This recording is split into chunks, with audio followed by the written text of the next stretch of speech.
Young billionaire kicks a cardboard box on the sidewalk, but when he hears a voice from inside, he panics.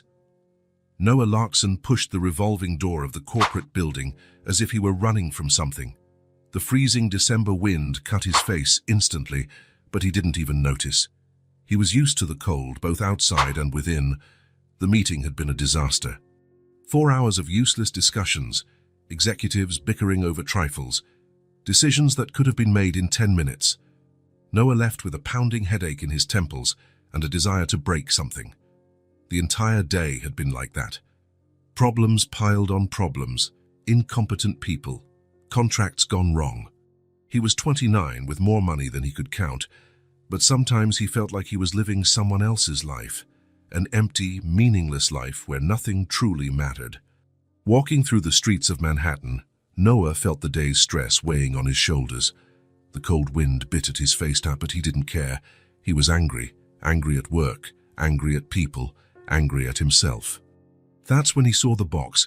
It was tossed on the sidewalk, leaning against a trash can. Brown cardboard, wet from the rain. More rubbish in an already littered city, as if the world wasn't messy enough. The day's frustration exploded all at once. Noah stopped, looked at the box as if it were to blame for all his problems, and gave it a hard kick. The sound that came from inside was not what he expected. It wasn't the sound of old papers or empty cans. It was different, softer, as if something had stirred inside. Noah stood still, watching. The box was quiet again, but he was sure of what he'd heard. Something alive. Must be a cat, he thought, or a rat, or any animal that lived on the streets. He took another step to move away, but stopped again. The sound came back, quieter this time, almost like a whimper. He looked around. The street was empty, only a few lit windows, cars passing far away, the constant hum of the city no one else had heard. Noah crouched down slowly. The box was closed, but loosely. The top flaps were folded over each other, no tape, no glue, easy to open. He hesitated. It wasn't his problem. He didn't meddle in other people's lives, and they didn't meddle in his. That's how it worked. That's how it had always worked. But his hands were already moving. When he opened the box, the world stopped. Inside was a child. A small girl, curled up in a fetal position, wearing clothes that had once been white but were now grey with dirt. Her brown hair matted to her face, her thin arms wrapped around her own body. She was trembling. Even unconscious, she was trembling. Noah knelt on the sidewalk, staring in disbelief. The girl couldn't have been more than 4 years old. Maybe 5. It was impossible to be sure with her like that, so small, so fragile. "What the hell?" he whispered. He carefully touched her face. Her skin was freezing, too cold. Her lips were bluish, and he could see her breath coming out in small white clouds. For a second, Noah thought about calling the police, or an ambulance, or both. Someone who knew what to do. Someone who was trained for this, but she stirred. It was just a small movement, almost imperceptible. Her head turned slightly to the side, as if looking for a more comfortable position. And Noah saw that she was waking up. He had no time to think, no time to plan, no time to do the right thing or the wrong thing. He simply picked her up. The girl weighed almost nothing. It was like carrying an injured bird. Noah wrapped her in his own coat, feeling how cold she was, how her body fit against his chest in a way that made something strange happen in his stomach. Urgency. For the first time in his life, Noah Larson felt real urgency. Not the false urgency of business, deadlines, important meetings. This was different. It was physical. It was necessary. He started to run. The streets of Manhattan blurred into a sequence of lights. Cars, people, traffic lights. Everything became one as Noah ran with the girl in his arms. His lungs burned, his heart pounded uncontrollably, but he didn't stop. The nearest hospital was 8 blocks away. Noah knew because he'd passed it millions of times, always by car, always looking over it. Now he was running towards it as if someone's life depended on it. And it did. The girl stirred again halfway there. This time she opened her eyes, large, dark, confused. She looked at him without understanding, without fear, just looked. "It's okay," Noah said, not knowing if it was true. "I'm going to help you." She closed her eyes again. St. Mary's Hospital was crowded even at that hour of the night. Fluorescent lights, the smell of disinfectant, people hurrying back and forth with the organized haste of those who work saving lives. Noah ran in, still carrying the girl. "I need help," he shouted at the receptionist. "I found her on the street. She's very cold, I think." He didn't need to finish. A nurse appeared out of nowhere, saw the situation, and immediately called other professionals. In seconds, the girl was on a stretcher being wheeled inside. Someone put an oxygen mask on her face. Someone checked her vital signs. Someone shouted numbers Noah didn't understand. He stood in the hallway, watching everything happen through a glass door. His arms were still in the position of someone carrying something, even empty. "Sir?" Noah turned. It was a young nurse, with blonde hair pulled back in a ponytail. "I need some information about the child. Her name, age, who her parents are." "I don't know." The nurse blinked. "What do you mean you don't know? I found her in a box, on the street. I don't know who she is." The nurse's expression changed. Noah saw compassion, concern, and something that looked like suspicion. "You found her in a box?" "Yes. I was walking and heard a noise. When I opened it, she was there." "And you brought her here?" It wasn't a question. It was an observation, as if the nurse was trying to figure out if Noah was telling the truth or making up some wild story. "Yes, she was unconscious and very cold." The nurse made some notes on a clipboard. "I'll need your name and contact information for the report." Noah gave the details automatically. Name, address, phone number, things he said so many times a day that they came out without thinking. "You can wait in the waiting room. As soon as we have more information about her condition, someone will speak with you." "How is she?" The question came out before Noah could control himself. The nurse looked at him differently, more gently. "The doctors are examining her now. It appears to be hypothermia and malnutrition, but we'll confirm. You did the right thing bringing her here." Noah nodded and went to the waiting room. The place was almost empty. Only an elderly man sleeping in a chair and a woman flipping through an old magazine. Noah sat in a blue plastic chair and for the first time in hours stopped to think about what had happened. He had found a child in a box, an abandoned child nearly frozen to death on the streets of New York. And instead of calling the authorities, instead of doing what any sensible person would do, he picked her up and brought her to the hospital as if she were what?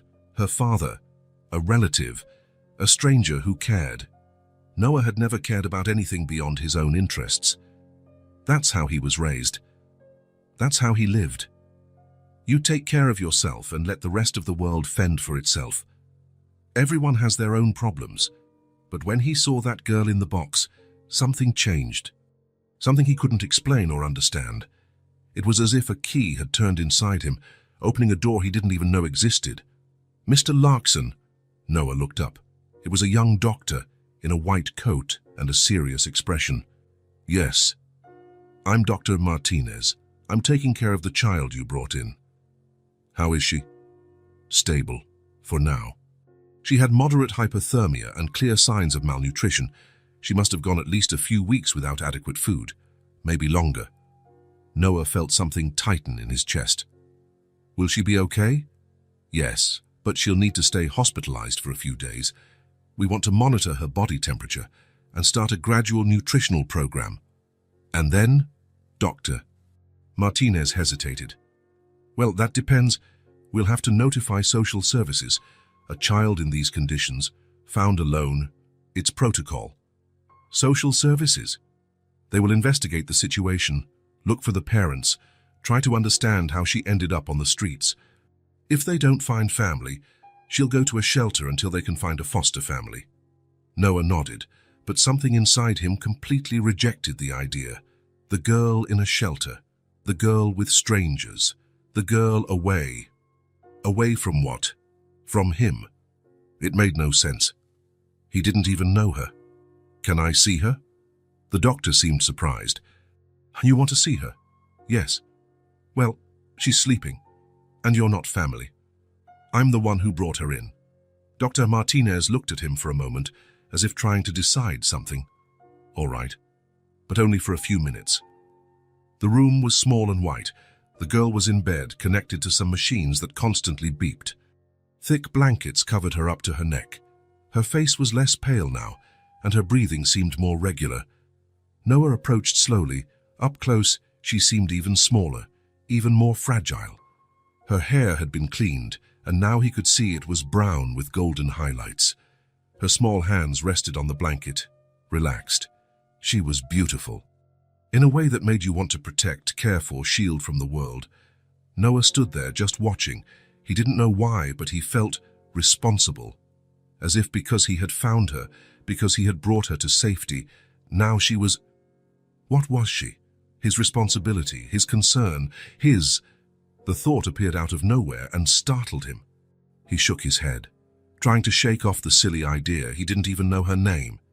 He knew nothing about her except that she was in a box, alone, almost dead. But when he looked at her again, the feeling returned. Stronger. Mr. Larkson. Noah turned. It was the blonde nurse from before. Social services are here. They want to speak with you. Noah looked one last time at the girl in bed. She was still sleeping, looking so small in that hospital bed. I'm coming. The social worker's name was Mrs. Thompson. She was a middle-aged woman with graying hair and an expression that mixed efficiency with weary compassion. She had a folder full of papers and a pen that kept clicking. You found the child in a cardboard box? Yes. On what street exactly? Noah gave the approximate address. Mrs. Thompson wrote everything down. And you didn't see anyone else around? No adults who might have been with her? No. The street was empty. Do you have any idea how long she had been there? No. When I found her, she was unconscious. Mrs. Thompson continued asking questions. Exact time, description of the location, whether Noah had touched anything else besides the child. Practical, objective questions that turned what had happened into a sequence of facts to be investigated. We'll have to search for the parents, she finally said. Check missing persons records, talk to other homeless people, that kind of thing. And if you don't find them, she'll go to a temporary shelter until we can find a foster family. There was the word again, shelter. Noah imagined the girl in a place full of other children, sharing rooms, eating at set times, just one more on a list. How long does that take? Mrs. Thompson shrugged. It depends. Young children are usually adopted faster, but, well, this one might have some trauma. It could take a bit longer. Trauma? Mr. Larkson, a 4-year-old child doesn't end up in a box by accident. Something very bad happened to her. Noah felt that tightening in his chest again.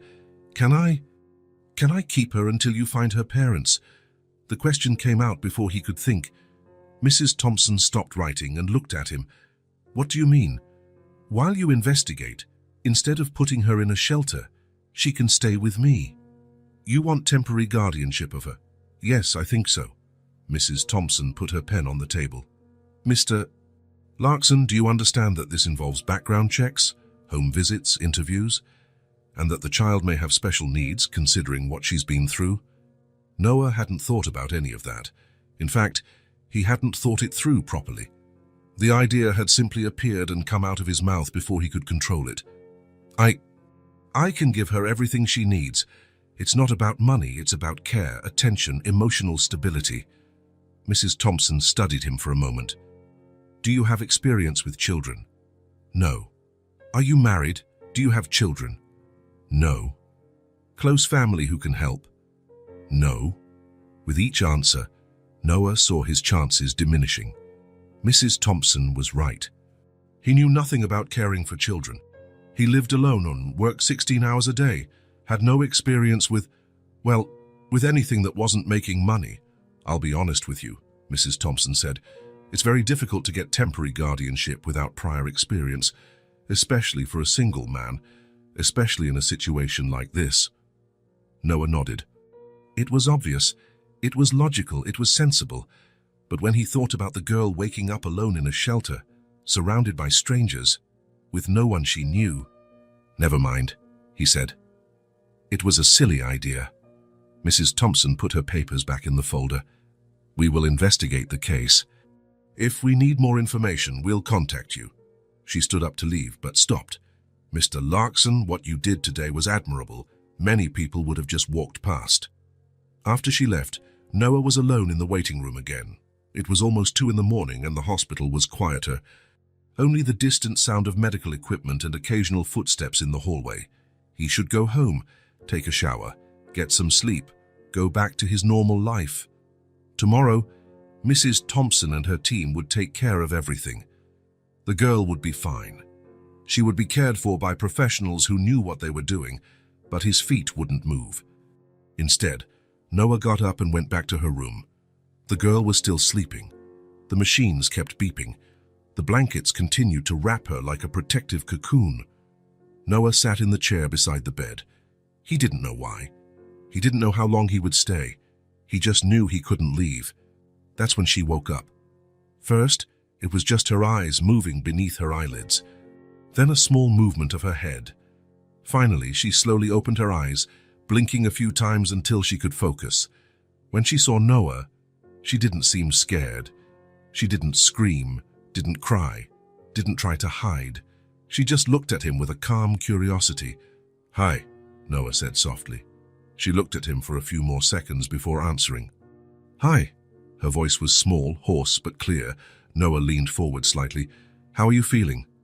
She thought about the question as if it were a complicated thing to answer. "I'm not cold anymore." It was the first time Noah had truly heard her speak. Her voice was sweet, but there was something in it that wasn't common in children, a kind of ancient seriousness. "Son, that's good. You were very cold when I found you." "Was it you who found me?" "It was." She studied him more carefully. "Thank you for helping me." The simplicity of the phrase made something stir in Noah's chest. She was thanking him. After all she had been through, after being abandoned in a box like trash, she was thanking him. "Why were you in the box?" She was quiet for a moment, looking at the ceiling. "It was very cold. That's why I went into the box." Noah waited, but she didn't say anything else. "And where were you before? Where is your home?" "I don't have a home." The answer was so direct it hurt. Noah swallowed hard. "And your parents? Your mum, your dad?" "My mum left." "Left how?" She looked at him again. There was something in her eyes that was too old for her age. "We lived on the street. She said she was going to look for food and didn't come back. Then I was alone." Noah felt the world spin a little. A 4-year-old child, alone on the streets. Looking for food, looking for shelter, looking for warmth, until she found a cardboard box and decided that was better than nothing. "How long were you alone?" She shrugged. "I don't know. A lot of days. I counted, but then I stopped." Jesus. Noah ran a hand through his hair, trying to process the information. Weeks, maybe longer. A 4-year-old girl, alone, surviving as best she could. "Are you hungry?" "Always." The answer came too quickly, as if it were a permanent state. "I'll ask the nurse to bring you something." "Can you?" "Of course." She smiled for the first time. A small, somewhat shy but real smile. "What's your name?" Noah asked. "Ellie." "Ellie. That's pretty. And you?" "Noah." She repeated the name a few times, as if testing how it sounded. "Noah. I like it." They were silent for a few minutes. Ellie looked around the room with curiosity, touching the blankets, observing the machines. "Is this a hospital?" she asked. "It is." "They're going to take care of you." "And then?" The question Noah had been avoiding. He didn't know what to say. He couldn't lie to her, but he also couldn't explain about social services, shelters, investigations. Not to a 4-year-old who had already been through too much. "Then you'll be in a safe place." "With you?" The question was asked with so much innocence, so much natural hope, that Noah felt as if someone had punched him in the stomach. I don't know." Ellie looked at him for a moment, then nodded as if she understood. "It's okay. You've already helped me." And that's when it happened. Seeing her there, so small, so brave, so used to disappointment that she no longer expected anything from anyone, that's when something broke inside Noah. For the first time in his life, he truly cared about something. Not because of money, Not because of power, not because of ego. He cared because that child had touched a part of him he didn't even know existed. The part that wanted to protect someone. The part that wanted to care. The part that wanted to stay. Ellie? Do you want me to stay here with you tonight? She looked at him in surprise, as if she couldn't believe he had asked that. Can you? I can. This time the smile was bigger. She snuggled deeper into the blankets and closed her eyes. Thank you, Noah. Noah leaned back in the chair and watched her fall asleep. For the first time in years, he wasn't thinking about meetings, about business, about problems that needed to be solved. He was just there. Present. Necessary. And when Ellie finally fell asleep, a small hand half hidden under the blanket, Noah knew something had changed forever. He didn't know exactly what, or how, or what he was going to do about it, but he knew he wasn't leaving, not tonight, and maybe not tomorrow either. For the first time in his life, Noah Larkson had found something more important than himself. 3 days. That's all the time Noah got with Ellie at the hospital before Mrs. Thompson returned. She appeared at the room door with the same folder of papers and the same efficient expression as before. But this time, she wasn't alone. A man in a grey suit accompanied her, carrying a briefcase that looked overly important. Mr. Larkson, Mrs. Thompson said, this is Mr. Davidson from the Child Welfare Department. Noah was sitting in the chair next to Ellie's bed, where he had spent most of the last 3 days. She was awake, colouring in a book a nurse had brought, but she stopped when she saw the visitors. Ellie, Mrs. Thompson approached the bed with a smile that tried to be comforting. How are you feeling? Ellie looked at Noah before answering, as if asking for permission. Good. That's good. You really are much better. Mrs. Thompson turned to Noah. The doctor said she can be discharged today. Great, Noah said, but something in the woman's tone put him on alert. Davidson stepped forward. Mr. Larkson, we have prepared a placement at St. Joseph's Children's Shelter for Ellie. It's an excellent institution with trained professionals and other children her age. The words hit Noah like a punch. He knew this moment would come, but somehow he had convinced himself that maybe a shelter, it's standard procedure. Mrs. Thompson explained. We're still investigating the case, looking for family members, but in the meantime, she needs a suitable place to stay. Noah looked at Ellie. She had completely stopped colouring and was looking between the adults with an expression he now knew well. It was the same expression as when she talked about her mother leaving. Resignation. As if she already knew people always ended up leaving. What if she stayed with me? The words came out before Noah could think straight. Mrs. Thompson and Davidson exchanged a look. Mr. Larkson, Davidson said, we've discussed this. You have no experience with children. You haven't undergone any evaluations. I can undergo any evaluation you want. It's not just that. A traumatized child like Ellie needs specialized care, professionals who understand. She doesn't want to go to a shelter. Everyone looked at Ellie. She had her head down, fiddling with her crayon. Ellie, Mrs. Thompson said gently, how about meeting other children? At the shelter. There are girls and boys your age, toys, a big room to play in. Ellie didn't answer. She just huddled a little further into the bed. Noah felt something burn in his chest. Anger, frustration, and something else he couldn't name. It was as if they were trying to rip a part of him away. How long does it take to get temporary guardianship? Davidson sighed. Mr. Larkson, I'll be direct. Single men rarely get custody of young children, especially in cases like this. Statistics show... I don't care about statistics, Noah interrupted him. I want to know what I need to do. Mrs. Thompson looked at him with a different expression. Less professional, more human. Are you sure about this? Taking care of a child is a full-time responsibility, 24 hours a day, 7 days a week. She will need school, a doctor, clothes, proper nutrition. And more than that, she will need attention, affection, emotional stability. I can give her all of that. With what experience? Noah looked at Ellie again. She had raised her head and was looking at him with something that looked like hope, cautious hope, as if she didn't want to be disappointed again. With the experience of wanting to try? Silence stretched in the room. Davidson fidgeted with his papers, clearly uncomfortable. Mrs. Thompson studied Noah as if trying to read something in him. "It would have to be temporary guardianship," she finally said, "while we investigate the case, and with regular visits from our professionals." "That's fine. And background checks, home visits, psychological interviews. That's fine.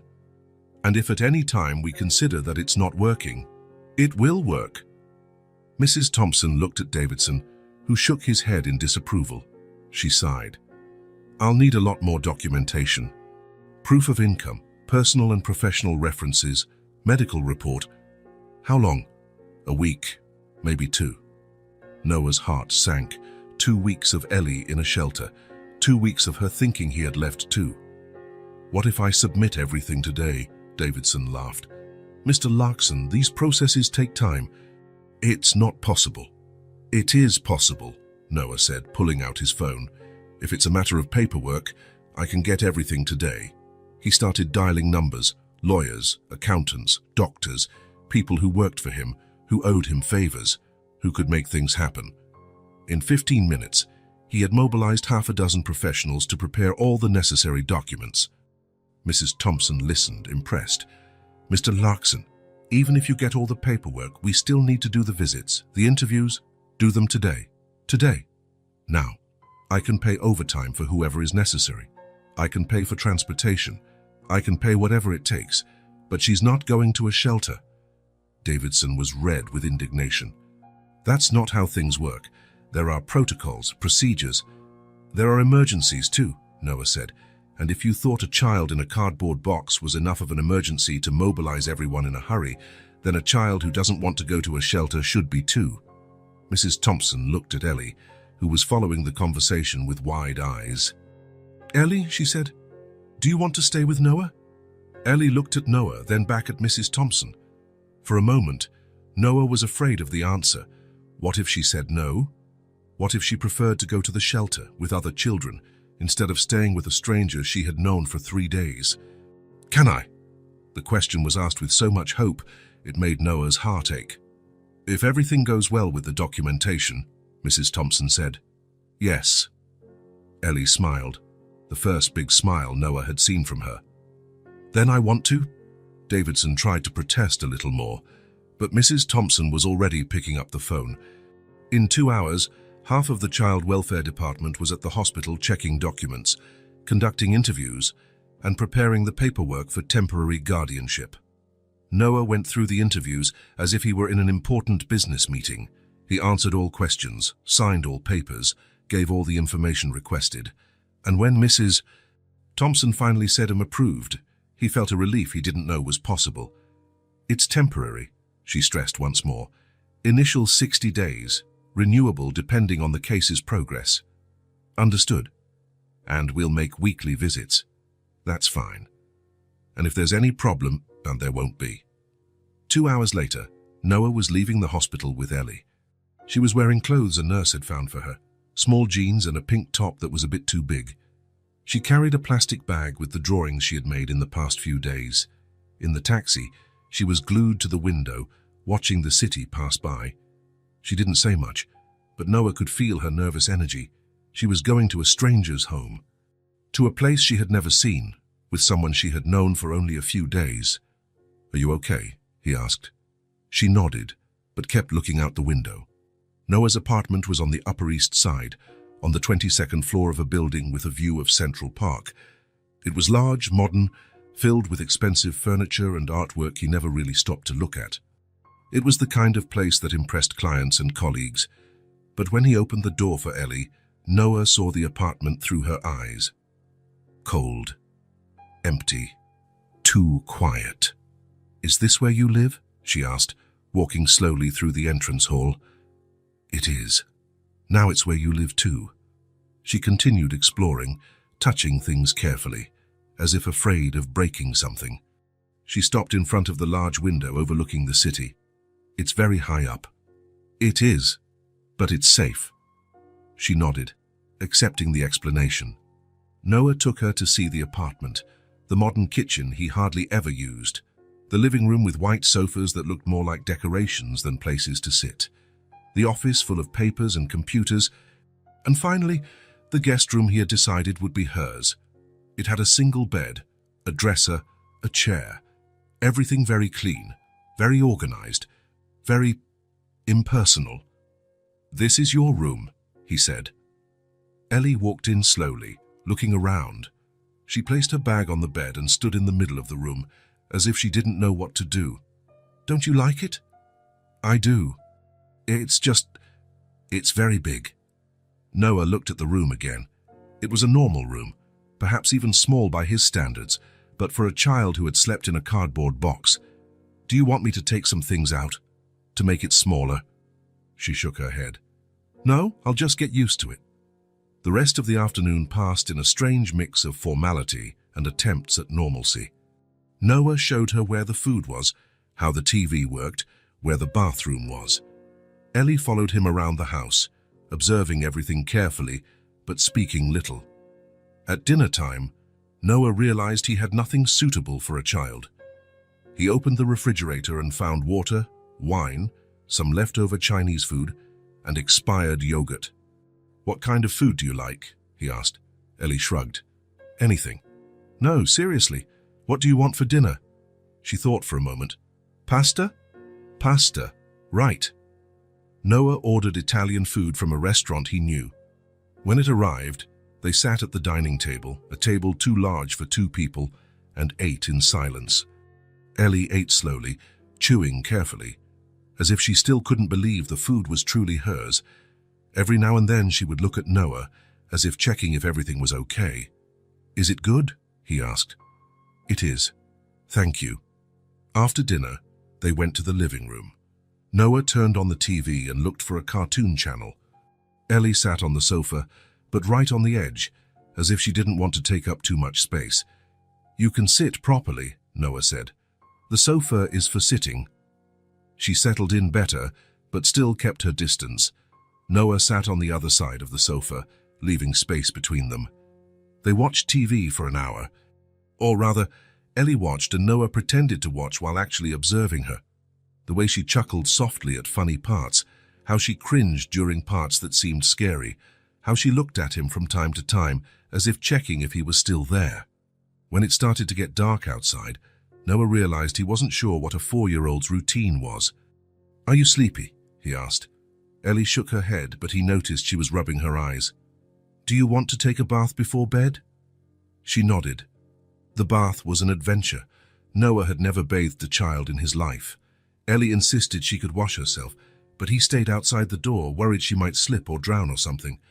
When she came out of the bathroom, wearing a bathrobe that was huge on her, Noah realized he hadn't bought pajamas. "You can sleep in your clothes tonight," he said. "Tomorrow, we'll buy pajamas." "Okay." They went to her room. Noah had made the bed with clean sheets and added extra pillows. It looked comfortable and inviting. Ellie lay down on the bed, but she remained somewhat stiff, as if she didn't know how to get comfortable. "Do you want me to leave the light on?" Noah asked. "You can." He left the bedside lamp on. "And the door, open or closed?" "Open." Noah stood at the door for a moment, not knowing what else to do. In movies, parents tell stories or sing songs, but he didn't know any suitable stories and he certainly couldn't sing. "Do you need anything else?" "No, thank you." "Then, good night." "Good night, Noah." He went to his own room, but couldn't sleep. He lay staring at the ceiling, thinking about the girl in the next room. Was she scared? Was she regretting coming? Had he done the right thing? Around midnight, he heard a noise. He got up and went to check. Ellie wasn't in bed. For a second, Noah panicked. What if she had run away? What if she had decided she preferred the streets? What if... He found her on the floor, next to the bed, curled up in the blanket. She was sleeping, breathing slowly and deeply. Noah watched for a moment, trying to understand. The bed was made warm, comfortable. Why was she sleeping on the floor? Then he understood. A bed was a luxury. A bed was something that could be taken away at any moment. The floor was safe. The floor was what she knew. He slowly crouched down, took an extra blanket from the closet, and carefully placed it over her, trying not to wake her. Ellie stirred a little, but continued to sleep. "Good night, little one," he whispered. In the following days, Noah discovered that caring for a child was completely different from anything he had ever done in his life. There was no instruction manual, no weekly reports, no clear goals to achieve. Ellie still spoke little. She answered when he asked something, thanked him for food, for bathing, for the new clothes he bought, but she rarely initiated conversations or asked for anything. What she did was observe everything, all the time. She watched how Noah made coffee in the morning, how he talked on the phone, how he got nervous when things didn't go as planned, how he sat on the sofa to watch TV. And then she started to imitate him. On the second day, Noah found her sitting on the kitchen floor, watching him make coffee. On the third day, she sat in the chair next to him while he checked emails. On the fourth day, when he went to the sofa to watch the news, she sat beside him, not right next to him. She kept a safe distance, but close enough to see him, to know he was there. It was as if she had decided that the safest way to exist in that new space was by following Noah. Wherever he went, she went. Whatever he did, she watched, as if he were an anchor in a storm. And Noah began to realize that he liked it. He liked having her around. He liked knowing that when he looked sideways, she would be there. He liked the strange responsibility of knowing that someone depended on him for more than money or business decisions. She depended on him for safety, for food, for not leaving. "Do you want to watch something specific?" he asked one night, when he realized that for a week they had only watched what he chose. Ellie shook her head. "I like what you like, but you can choose too. It's your home now." She looked at him with a serious expression. "Is it really my home?" The question made something tighten in Noah's chest. He realized that for her, nothing was guaranteed. Home, food, safety. Everything could disappear at any moment because it had disappeared before. "Yes, it is," he said. "Your home." She smiled and snuggled a little closer on the sofa. "So I can choose the channel sometimes." "You can choose whenever you want." That night, they watched cartoons until Ellie fell asleep, leaning against his arm. Noah remained motionless for almost an hour, afraid to wake her, feeling her small, warm weight against his chest. When he finally carried her to her room, she didn't wake up. And for the first time since she arrived, she slept in the bed all night. Noah stood at the door for a few minutes, watching her sleep.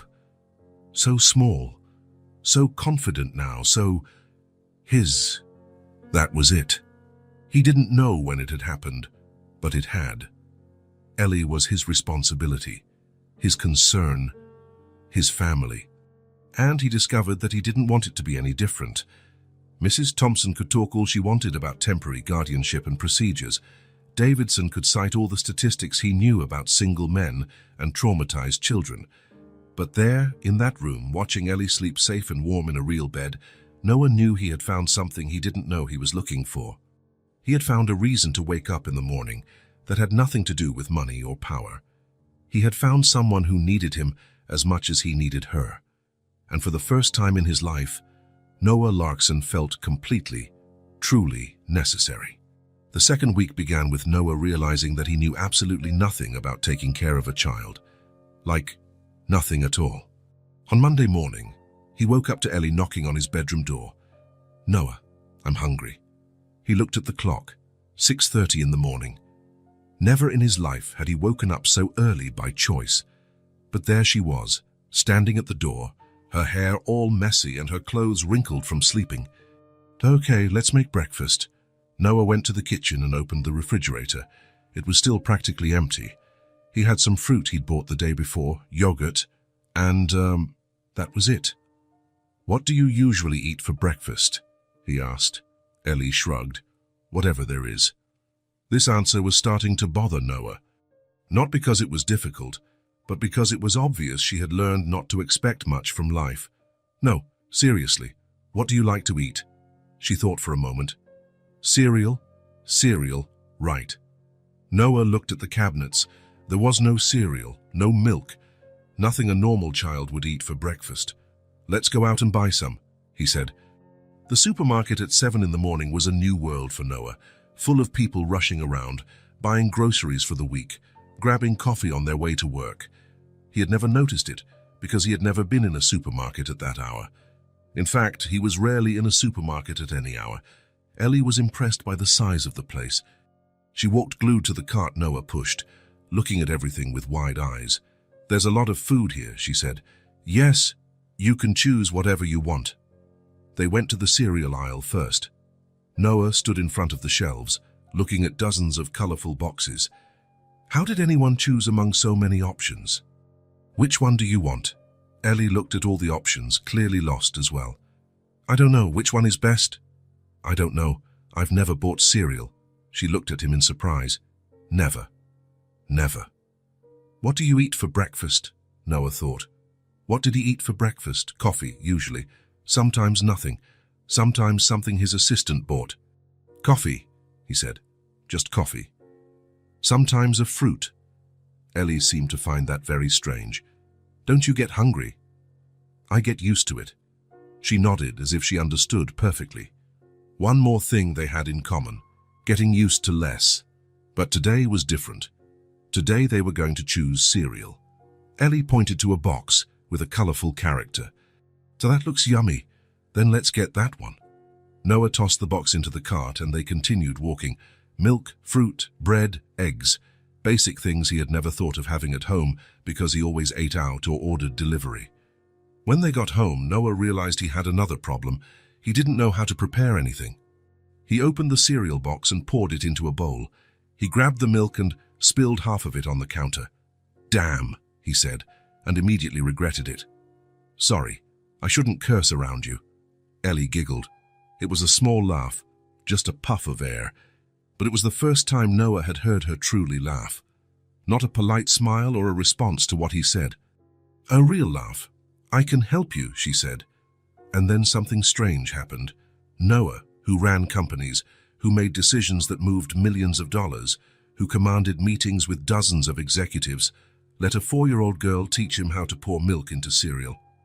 Ellie climbed onto a chair to reach the counter and held the milk carton with both small hands. "Slowly," she said, concentrating. "Just a little bit at a time." She poured the milk carefully, stopping when it reached the right amount. Then she took a spoon from the drying rack and handed it to him. "Done." "Thank you," Noah said. "You're good at that. I learned from my mom. She said you had to be careful not to waste." It was the first time Ellie had mentioned her mother without being asked. Noah remained quiet, waiting to see if she would continue. They sat at the table and ate in silence for a few minutes. The cereal was too sweet for Noah's taste, but he didn't say anything. It was what Ellie had chosen, so it was what they were going to eat. "Noah, did you never have family?" The question caught him off guard. He stopped chewing and looked at her. "I did. My parents, but they died when I was young. Like me." "No, I was older. I was 18. "And you were alone?" "I was." Ellie thought about it for a moment. Was it sad? Noah had never really stopped to think about it. At the time, he was so busy taking care of his business, his inheritance, his entire life that changed overnight, that he didn't have time to feel. "It was," he said, "but I got used to it." "I got used to it too," Ellie said, "but I prefer not to be alone." "Me too." After breakfast, Noah realized he had another problem. Ellie had been wearing the same clothes for 3 days. He had bought some basics on the first day, but not enough. "Let's go buy you some clothes," he said. "Do we need to?" "Yes, we do. You only have 1 change of clothes." "Okay, I can wash these." Once again, her ease in accepting the minimum made Noah uncomfortable. Not because she was difficult, but because it was obvious she had learned not to ask for anything. "You deserve to have clean clothes. Lots of clothes." The mall was another new world for Ellie. She walked hand in hand with Noah, looking at everything with fascination. The stores, the window displays, the people.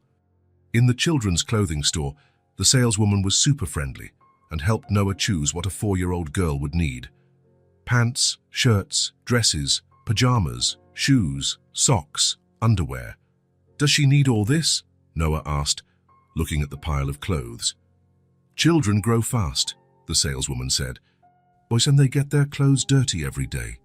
Ellie was quiet throughout the process, letting Noah and the saleswoman decide. But when the woman showed her a blue dress with small flowers, Noah saw her eyes light up. "Do you like this one?" he asked. She nodded. "Let's get it." "Are you sure? It's a bit expensive for kids, my clothes." "Let's get it," Noah repeated. Back home, Ellie wanted to try on all the clothes. Noah sat on her bed and watched her parade in each new outfit, twirling to show how it looked. When she put on the blue dress, she stopped in front of the mirror and looked at herself for a long time. "Does it look pretty?" she asked. "It's beautiful," Noah said. "You look beautiful." She smiled and twirled one more time, making the skirt of the dress swirl. "I never had a dress," she said. "Never." "No. We always took clothes that people threw away, or that someone gave us." Noah felt that tightening in his chest again. The life she had led was so different from his that sometimes it seemed impossible they were in the same world. "And now you have several dresses," he said. "That's true." She sat on the bed beside him. "Noah." "What? Why are you taking care of me?" The question was simple, but Noah didn't know how to answer. Why, indeed. At first it had been impulse, then obligation. Now, "Because I want to," he finally said. "But why?" Noah looked at her. Her serious face had her big, curious eyes. She really wanted to understand. "Because you make me feel like I'm good for something," he said. Ellie tilted her head. "You weren't good for anything before." "I thought I was, but it was different." "How so?" Noah tried to find words she could understand. "Before, I did important things, but they didn't really make a difference. Now, taking care of you, that makes a difference." Ellie nodded, as if she understood perfectly. "You make a difference to me too," she said. That night, after dinner, they were watching TV when Ellie started talking about the life she had before. It wasn't forced. She simply started to tell it, as if it were just any story. "We lived in a park near a church," she said. "There was a bench where we slept, and a fountain where we washed our faces." Noah lowered the TV volume and paid attention. "During the day, we walked around looking for food. Sometimes people gave us some. Sometimes we found it in restaurant trash cans." She spoke casually, as if it were normal. As if it were just a phase of life. When it rained, we hid under the awning of a store, or in the public bathroom at the park. "Weren't you scared?" Noah asked. Ellie thought about the question. At first, no. It was kind of an adventure. "My mom said we were exploring the city, seeing new places." She snuggled closer on the sofa. "It was funny at first. We played that we were camping, that it was temporary. And then," Ellie's face grew more serious, "then it started to get hard. We couldn't find food. It was very cold. My mum was nervous all the time." Noah felt his chest tighten, imagining Ellie freezing, starving, seeing her mother despair. And then one day she said she was going to look for food and never came back. Then it got sad. The simplicity of the phrase broke something inside Noah. Then it got sad, as if all the tragedy of the situation could be summarized in those 4 words. "How long were you alone?" "I don't know. Many days. I kept waiting in the park, thinking she would come back, but she didn't." Ellie looked at Noah. "Then I went looking for her. I went to other parks and other places, but I didn't find her." "And how did you survive?" "I picked up food from the trash, drank water from the fountain, slept wherever I could." Noah tried to imagine a 4-year-old girl alone on the streets of a big city, fending for herself as best she could. The image was unbearable, until one night it was very cold and I saw the box. I thought it would be warmer inside. "And you went into the box?" "Yes, I was very sleepy and very cold. Then you found me." They were silent for a few minutes. Noah didn't know what to say. What could anyone say to a child who had been through that? "You know what's funny?" Ellie finally said. "What?" "Before, I had to look for food every day. I had to look for a place to sleep. I had to look for a place to hide from the rain." She looked around the room. "Now I don't have to look for anything. Everything is already here." Noah followed her gaze. The living room with comfortable sofas, a big TV, always the perfect temperature. The kitchen always with food. The bedroom with a soft bed and warm blankets. Things that were automatic for him. things he didn't even think about because they had always been there. "Did you always have all this?" Ellie asked. "Not always, but for a very long time." "And were you happy?" The question caught Noah by surprise. Was he happy? Before he met Ellie, did he think about happiness? Or did he only think about success, money, power? "I thought I was," he said, "but I guess I didn't know what true happiness was." "And now you know." Noah looked at her, sitting on his sofa, wearing her new dress, her hair clean and shining in the TV light, safe, cared for. "I think I'm learning." Ellie smiled. "Me too." That night, after Ellie went to sleep, Noah stayed alone in the living room thinking about what she had told him, her life before, his life now, the difference a few days could make. He always thought he had everything. A beautiful home, expensive cars, designer clothes, exclusive restaurants, trips to exotic places, important meetings, people who respected him. But talking to Ellie, Noah realized that all that abundance was empty. It was just an accumulation of things that meant nothing. He lived in a bubble of comfort that isolated him from everything that truly mattered. He had never felt real need. He had never feared not having a place to sleep or something to eat. He had never truly depended on anyone or had anyone depend on him. His life was full of everything, but empty of meaning, until now. Now he woke up thinking if Ellie was okay. He slept worrying if she was cold. He felt anxiety when she was too quiet and relief when she laughed. For the first time, Noah had something money couldn't buy. He had a reason to wake up that had nothing to do with profit or power. He had someone who needed him not for what he possessed, but for what he could give of himself. And he discovered that giving of himself was infinitely more rewarding than accumulating things. The next morning, Noah woke up to Ellie knocking on his door again. "Noah, I'm hungry." But this time he didn't feel lost. He knew exactly what to do. He went to the kitchen, took the cereal box they had chosen together, and prepared breakfast for two. And when Ellie laughed at him because he spilled milk on the table again, Noah laughed with her. For the first time in his life, Noah Larkson knew exactly where he wanted to be.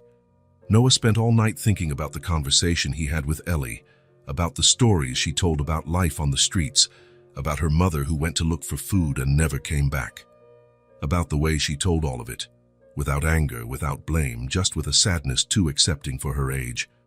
But something bothered Noah, not the story itself, but the fact that he had never asked if Ellie wanted to look for her mother. He had assumed, like everyone else, that the woman had simply abandoned her daughter, that she had decided that caring for a child was too difficult and had left. But what if that wasn't it? What if something had happened to her?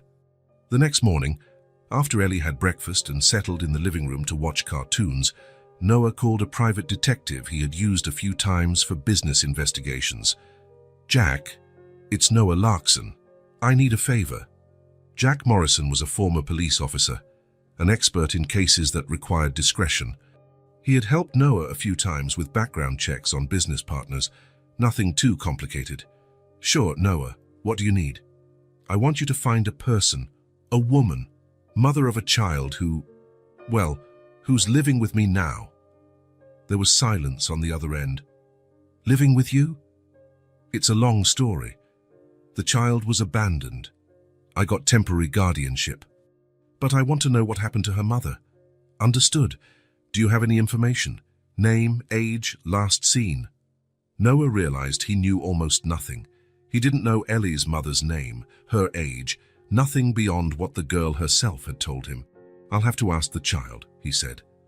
"Noah," Jack said in a more serious tone, "are you sure you want to stir this up? Sometimes it's better to leave the past where it is." "Maybe, but she deserves to know what happened." After hanging up, Noah watched Ellie watch TV.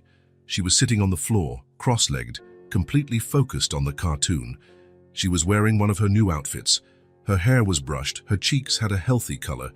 She looked like a normal child, a child who had never known hunger or cold or fear.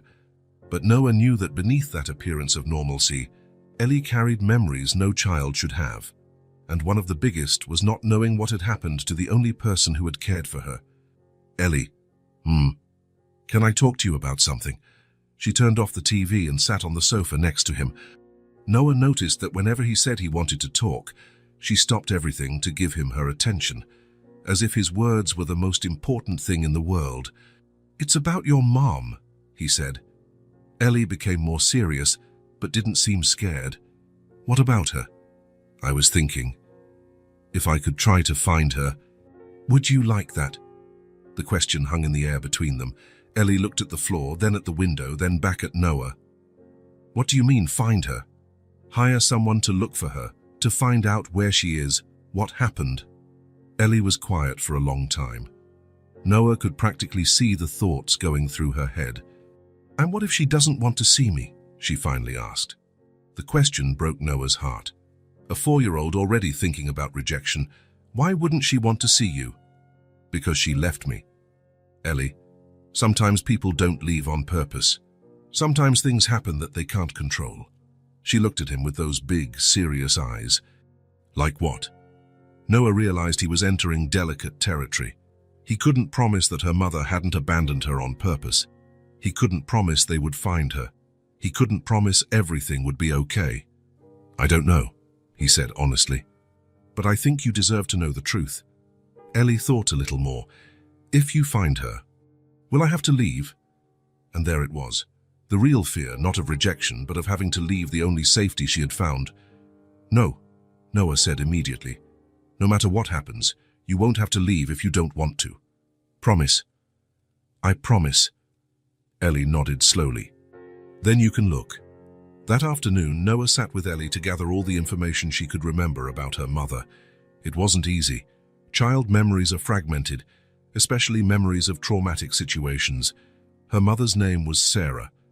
Sarah Johnson, Ellie thought. She had brown hair like Ellie's, but darker. She was thin, always thin. She wore a blue jacket that was somewhat torn. Ellie remembered some places they had stayed. A park near a church with tall steeples, a park with a pond where ducks were, a street with many shops where they sometimes got food. Every detail Ellie recounted, Noah wrote down. Not because he thought it would help much in the investigation, but because he could see it was important to her. It was as if telling those memories made her mother exist again, at least in conversation. "She used to sing to me," Ellie said at one point. "When I couldn't sleep because of the noise or the cold, she would hum a song softly." "What song?" Ellie began to hum a simple melody. It had no lyrics, or at least she didn't remember the words. But the melody was sweet, comforting. "It was beautiful," Noah said. "It was. It made me feel safe." When they finished talking, Noah gave all the information to Jack. It wasn't much, but it was a start. "I'll see what I can find," Jack said. "But Noah, you need to prepare for any outcome.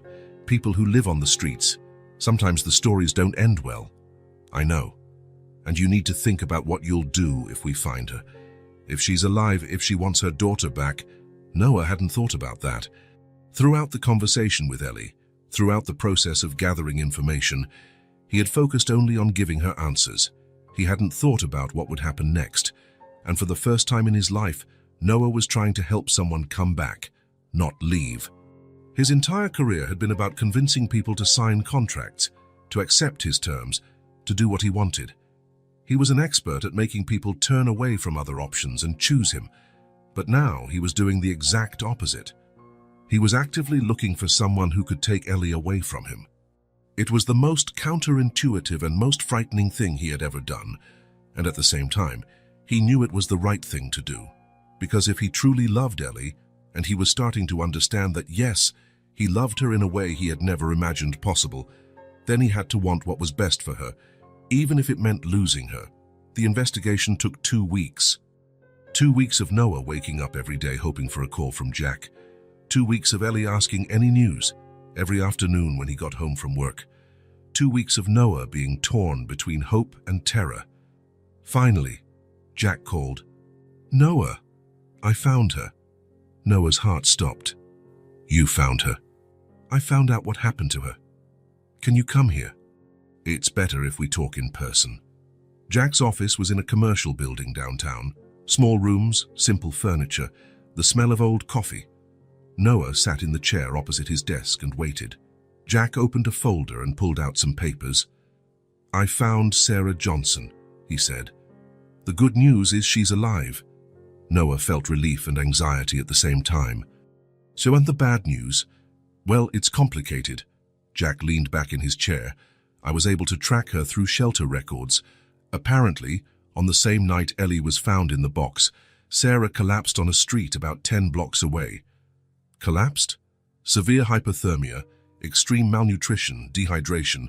She almost died. She was hospitalized for a week, then transferred to a recovery shelter."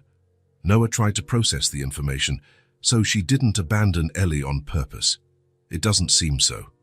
According to the records, she was delirious for days talking about finding her daughter. As soon as she recovered enough, she started looking." And Jack hesitated.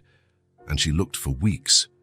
Went to all the children's shelters, police stations, hospitals, talked to other homeless people, to volunteers, to anyone who might have seen a little girl, but didn't find her. Didn't find her because you two were here, at the private hospital, and then at your house. She looked in the public system. She would never have imagined her daughter was being cared for by a billionaire on the Upper East Side." Noah felt strange. Relief, because Sarah hadn't deliberately abandoned Ellie. Tension, because now he had to figure out how to tell Ellie, and a confused feeling he couldn't name. "Where is she now?" "At a rehabilitation center in Brooklyn. Still weak, but stable. The social workers there said she talks about her daughter every day." "Does she know Ellie is okay?" "No. She's still looking." Noah was quiet for a moment, trying to organize his thoughts. "Jack, what do you think I should do?" "Honestly, I think you should tell Ellie and let her decide if she wants to see her mum. And if she does, then you'll have to figure out how to make that work." Noah went home with his head spinning. All the way, he rehearsed how he would tell Ellie. How to explain that her mother hadn't left on purpose, that she had looked for her, that she was alive but sick. When he arrived, he found Ellie in the living room drawing. She looked up when she saw him. "Any news?" Noah sat beside her. "There is." Ellie dropped her crayon and turned completely to him. "What did you find out?" Noah took a deep breath. There was no easy way to do this. "We found your mom, Ellie. She's alive." Ellie's eyes widened. For a moment she was completely still, as if she didn't know how to process the information. "Alive? Alive, but she got very sick. On the same night you went into the box, she collapsed on the street. She almost died from the cold." Ellie slowly absorbed the information. "So she didn't leave me on purpose?" "No. She went to look for food and ended up getting too sick to come back. When she got better, she started looking for you. She looked for me. For weeks. She went to all the places she could think of. She just couldn't find you because you were here, with me." Ellie was quiet for a long time. Noah could see tears forming in her eyes. "Is she still sick?" "She's getting better, but she's still weak." "Can I see her?" The question Noah had been both expecting and dreading. "You can, if you want to, but you don't have to decide now. You can think about it." Ellie shook her head. "I don't need to think. I want to see her." She threw herself into Noah's arms and began to cry. Not from sadness, he realized. From relief. "She didn't leave me," Ellie repeated between sobs. "She didn't leave on purpose." Noah held her tight, feeling the girl's chest rise and fall with her crying, and for the first time since the investigation began, he allowed himself to feel what he was truly feeling. Fear. Fear of losing her. Fear that Sarah would want to take Ellie away. Fear of living alone again in that silent apartment. But also pride. Pride in having done the right thing, even knowing it could hurt him. And love. Love for a girl who deserved to know she hadn't been abandoned. Who deserved the chance to see her mother again, even if it meant leaving him behind. For the first time in his life, Noah Larkson was learning what it meant to love someone enough to want what was best for them, regardless of the cost to himself. And even though he was afraid of what might happen, he knew he had made the right decision. Ellie deserved to know the truth, and now she did. Ellie woke up on the day of the meeting even before the sun rose. Noah found her in the kitchen, sitting at the table, already dressed in her favorite blue dress. "You haven't had breakfast," he said. "I can't eat." Noah understood. His stomach had been in knots since he woke up too. He had spent all night imagining how it would be. How would Ellie react to seeing her mother after so long? How would Sarah react to seeing her daughter well-grown, different? "Do you want to go later?" he asked. Ellie shook her head vigorously. "No, I want to go now." The rehabilitation center was in Brooklyn, in an old building that had been renovated to house people in recovery. It wasn't beautiful, but it was clean and organized. Noah had called the day before to arrange the visit. Throughout the taxi ride, Ellie remained quiet. She looked out the window, fidgeted with her fingers, took deep breaths occasionally. Noah wanted to say something to reassure her, but he didn't know what. How do you prepare a 4-year-old child to reunite with her mother after weeks of thinking she had been abandoned? Noah. What if she doesn't recognize me? I've changed a lot. It was true. In just a few weeks, Ellie had gained weight. Her hair was shiny and neatly cut. Her cheeks had a healthy color. She wore new clothes, shoes that fit. She was clean and smelled good. She was a completely different child from the one he had found in the box. "Mothers always recognize their children," he said. "How do you know?" "I just know." At the center's reception, a social worker named Linda greeted them. She was a middle-aged woman with a kind smile and a soft voice. "Sarah is waiting for you," she said to Ellie. "She's very anxious to see you." "Does she know I'm okay?" "She does, but she'll be very happy to see it with her own eyes." Linda led them down a long hallway, with doors on both sides. The place smelled of disinfectant and had that institutional silence Noah knew from hospitals. "She's still recovering," Linda explained as they walked. "She lost a lot of weight, still has some health complications, but she's much better than when she arrived." They stopped in front of a door with the number 23. "She's here," Linda said. "Do you want me to go in with you?" Ellie looked at Noah. "Do you want me to come in?" he asked. "I do." Linda knocked on the door and opened it slowly. "Sarah, they're here." The room was small and simple. A bed, a chair, a small window. And sitting on the bed, a woman too thin, with brown hair that needed a trim and eyes that widened the second they saw Ellie. "Ellie?" The voice was weak, hoarse, but filled with an emotion that made Noah's heart ache. Ellie stood at the door for a moment, just watching. Noah could feel the tension in her small body. "Mommy?" And then Sarah began to cry.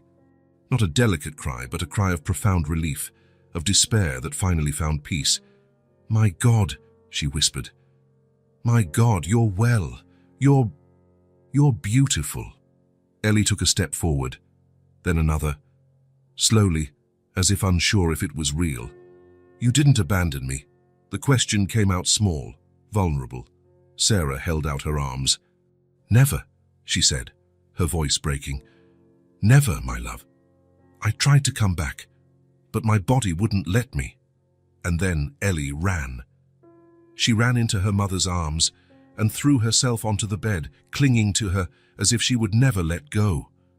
Sarah wrapped her in arms that seemed too fragile, but held Ellie as if she were the most precious thing in the world. Both cried. Sarah repeated, my girl," between sobs. Ellie just clung, her face buried in her mother's neck. Noah stood at the door, watching. Linda was beside him, also with watery eyes. It was beautiful. It was what Ellie deserved. It was what any child deserved. The certainty that she hadn't been abandoned, that she was loved, that someone had fought to come back for her. But even knowing that, even being happy for Ellie, Noah felt something painful stir in his chest. It wasn't jealousy, exactly. It was loss. The feeling that something that was his was returning to where it came from. "I looked for you," Sarah was saying. "I looked everywhere. I went to all the shelters, talked to everyone I met. I couldn't find you. I was with Noah," Ellie said, finally pulling back enough to look at her mother. "He found me in a box and took me to the hospital." Sarah looked at Noah for the first time. Her eyes were red from crying, but there was a gratitude in them that was almost painful to see. "You took care of her. It wasn't a question." "I did," Noah said. "Thank you." Sarah tried to get up from the bed, but Linda stopped her. "You still need to rest," Linda said gently. "I just want to thank him properly."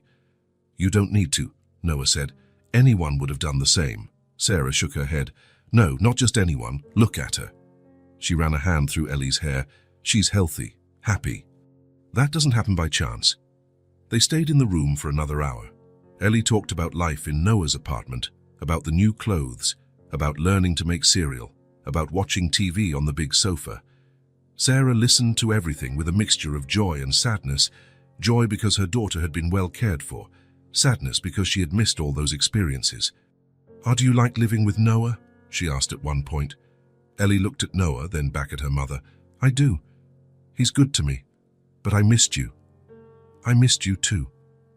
Every day. When it was time to leave, Ellie clung to her mother again. Are you staying here? For a few more weeks, until I get stronger. And then? Sarah hesitated. It was the question everyone was avoiding, but it needed to be asked. Then we'll have to figure out what to do, she said. In the taxi back, Ellie was quiet again, but it was a different silence, lighter, as if a weight had been lifted from her shoulders. She's very thin, she finally said. She'll get better. With time and good food. She looked sad. I think she was afraid you had forgotten her. Ellie thought about it. I never forgot. Sometimes it just hurt to remember. That night, after Ellie went to sleep, Noah called Jack. How did it go? Jack asked. Well, emotional. She was happy to see her mum. And now I don't know. Noah spent the next week trying to figure out what to do. Legally, he still had temporary guardianship of Ellie. Sarah was recovering and not in a condition to care for a child. But it was obvious they both wanted to be together. The solution appeared when he was talking to Linda about the options. Sarah will need a place to stay when she leaves here, Linda said, and a job eventually. But she doesn't have money for a deposit. She doesn't have references. What if I helped? How so? Pay for an apartment, for as long as necessary. Linda seemed surprised. Mr. Larkson, that's very generous, but Sarah is proud. She might not accept charity. It's not charity. It's an investment in Ellie's future. Noah found a small apartment in Queens, 2 bedrooms, kitchen, living room. Simple, but clean and safe. It was near a good school and had a park around the corner. When he showed the place to Sarah, who was well enough to leave the center for visits, she started to cry. I can't afford this, she said. You don't need to pay now. When you're working, we'll see. Why are you doing this? Noah looked at Ellie, who was exploring the empty apartment, opening cabinets, testing faucets. Because she deserves to have a home, and you deserve to have your daughter back. The following weekend, Noah took Ellie to choose furniture. It was a completely different experience from when he bought things for her in his apartment. This time, every decision was made for someone else. My mom likes blue, Ellie said when they were choosing curtains. Then let's get blue. They bought a small kitchen table, a comfortable used sofa, beds, sheets, towels. Noah let Ellie choose almost everything. It was important that she felt part of creating that space. In the housewares store, Ellie stopped in front of the pots and pans. My mom knew how to cook, she said. Before, when we had a home. She will again. Do you think she'll remember? I think some things you never forget. When they finished furnishing the apartment, Noah sat on the new sofa and looked around. It was simple, but cozy. It had a sense of home that his luxurious apartment never did. It looks pretty, Ellie said, sitting beside him. It does. My mum will like it. She will. They were silent for a few minutes. Noah knew it was the last time they would do something like this together. The following week, Sarah would leave the center and come live there. Ellie would go with her. Noah, can I visit you? Whenever you want. And can you come here? If your mom lets you. She will. She likes you. How do you know? I know. And you're still my family too, right? The question made something tighten in Noah's throat. Always, he said. The move happened on a sunny Thursday. Noah helped Sarah and Ellie settle into the new apartment. Sarah was still fragile, but determined. Ellie was excited, running from one room to another, showing everything to her mom. This is my room, she said, leading Sarah to see it. Noah let me choose the wall color. Pink, Sarah smiled. It was always your favorite color. When everything was settled, Noah prepared to leave. It was strange. For weeks, Ellie had been his constant responsibility. Now he was handing her back to the person who truly mattered. Thank you, Sarah said at the door. For everything. I don't know how I'll ever repay you. You don't need to repay me. Just take good care of her. Always. Ellie approached him. Bye, Noah. Bye, princess. She hugged him tight, then ran back into the apartment. Noah returned to his own apartment, and for the first time in weeks, found himself alone again. The place was just as it had always been, clean, organized, silent. But now it felt empty in a way that hurt. He walked through the rooms, noticing things he hadn't before. The absence of Ellie's drawings on the refrigerator, the lack of small clothes in the laundry room, the silence where there had once been laughter and conversations. It was as if a piece of him had returned to another place, and perhaps that was exactly it. The following Saturday, Noah was working in his office when the doorbell rang. When he opened the door, he found Ellie standing in the hallway, holding a folded paper. Hi, she said. Hi. Are you okay? Where's your mum? She's downstairs. She said I could come up alone to give you something. Ellie handed him the paper. It was a drawing. A house with 2 windows, a door, and 2 figures in front, one large and one small. That's us, she explained. In the new house. Noah looked closer at the drawing. There was something written underneath, in shaky child's handwriting. You're like my family too. Ellie, it's true. My mom said family isn't just about blood.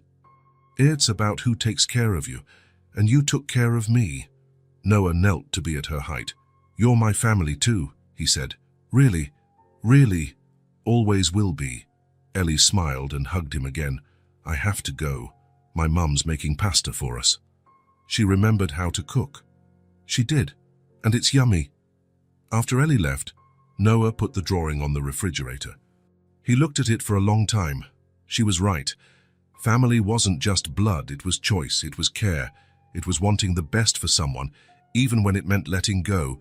And even though Ellie no longer lived with him, even though she was no longer his daily responsibility, she would always be his family. She would always be the girl who taught him what it meant to love someone more than himself. She would always be the reason he learned that life had meaning far beyond money and power. And she would always be welcome home. 6 months later, Noah had a routine he never imagined having.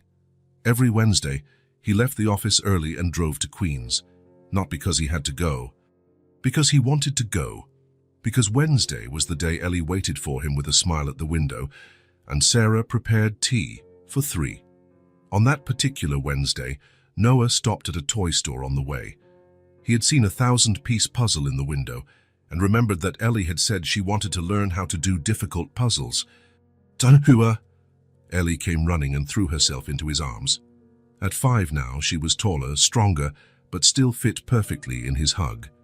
Sarah appeared from the kitchen, drying her hands on a dish towel. She was different from the first days in the apartment. She had gained weight, her hair was cut and shiny, and there was a lightness in the way she moved that hadn't existed before. You're just in time, she said. The cake is almost ready. You didn't have to make cake. I know, but I wanted to. That's how it was between them now. Small gestures of affection that came not from obligation, but from genuine gratitude and affection that had grown naturally over the months. Sarah had found a part-time job at a children's clothing store. Noah continued to pay the rent, but now it was more of a family arrangement than charity. I brought you something, Noah said to Ellie, handing her the bag. When she saw the puzzle, her eyes lit up. 1,000 pieces. You remembered. After the snack, they settled on the living room floor to put together the puzzle. It was a landscape of mountains with a lake in the middle. Ellie insisted on separating all the pieces by color first. Noah, Ellie said at one point, do you have family besides us? The question caught him off guard. No, he said. You are my family. What about other children who don't have family, like we were before? Noah stopped fiddling with the pieces and looked at her. Are there other children sleeping in boxes or in parks? Yes, Noah said honestly. That's sad. You could help them too. Sarah got up from the sofa and came to sit on the floor with them. You know, she's right.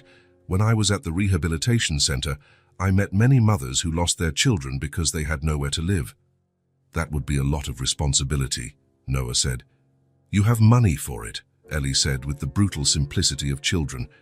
You don't have to help everyone, Sarah said, but you could help some. Like you two helped me, Ellie added. What do you mean I helped you? You helped me. Ellie rolled her eyes. You gave us a home. We gave you family. Everyone helped everyone. That night, Sarah and Noah talked about the idea. Sarah knew the system from the inside. She knew what the real problems were, where the greatest need was. The biggest problem isn't money, she explained. It's lack of integration. Mothers are in one place, children are in another. No one works together to keep families united. Noah spent the following weeks researching, talking to social workers, visiting shelters. What he saw confirmed what Sarah had said. 6 months later, Noah was in front of a renovated building in Brooklyn, looking at the sign, Castles Without Doors Foundation. It was a name Ellie had suggested. Why castles? Noah had asked. Because every child deserves to feel like a princess or a prince. And why without doors?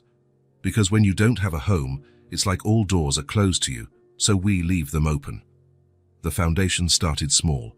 5 apartments for families in transition, a team of social workers, a professional training program for mothers, a daycare for children. On opening day, Sarah and Ellie were there. Ellie carried a drawing she had made especially for the occasion, a building with many windows and a large open door.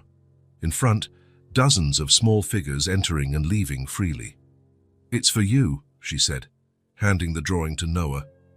For you to put in your new office. He taped the drawing to the wall behind his desk. There was everything he needed to remember why he was doing this.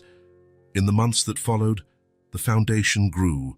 More apartments, more families, more stories of new beginnings. Noah continued to visit Sarah and Ellie every Wednesday, but now he also spent Saturday mornings at the foundation.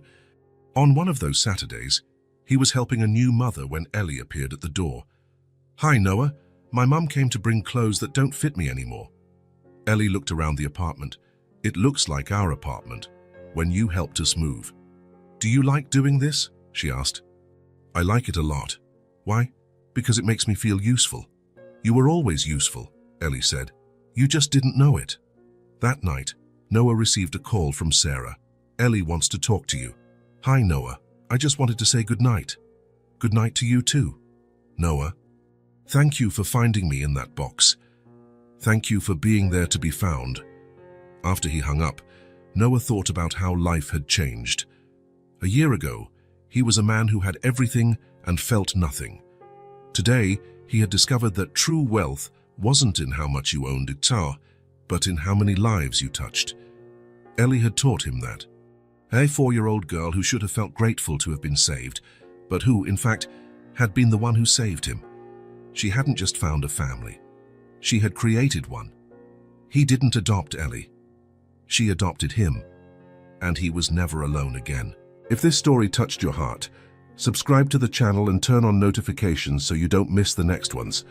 Leave a like because it helps this story get recommended to more people. See you in the next story.